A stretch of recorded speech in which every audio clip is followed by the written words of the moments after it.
దైవ మర్మములు. సహోదరు భక్సింగ్ గారి అనుభవంలో దేవుడు తనకు బయలుపరిచిన మర్మములను అనుదినము పంచుకొనుట. ఫిబ్రవరి 23. ఈరోజు వాక్య భాగము, నేను జయించి నా తండ్రితో కూడా ఆయన సింహాసనమునందు కూర్చుండియున్న ప్రకారము జయించు వానిని నాతో కూడా నా సింహాసనమునందు కూర్చుండనిచ్చేదను. ప్రకటన గ్రంథము 3వ అధ్యాయము 21వ వచనం. పరిశుద్ధ స్థలము భూలోకములో సంగమునకున్న కర్తవ్యమును గూర్చి మాట్లాడును.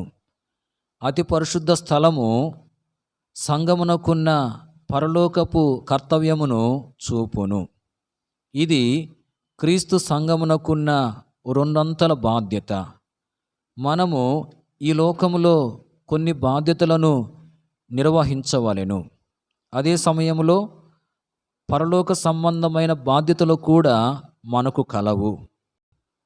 ఈ రెండూను కలిసిపోవలెను. కొందరు భూలోక విషయములని మనస్కరించుచు పరలోకమునకు సంబంధించిన వాటిని మరచి ఉన్నారు.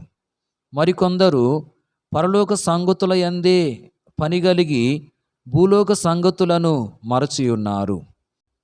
ఈ లోకములో మనకివ్వబడిన బాధ్యతలను నమ్మకముగా నిర్వర్తించి ఎదుర్కొన్న ప్రతి కష్టమును జయించినచో మనము కూడా ఆయనతో పాటు ఆయన సింహాసనం మీద ఆసీనులమగుదము. Praise the lord.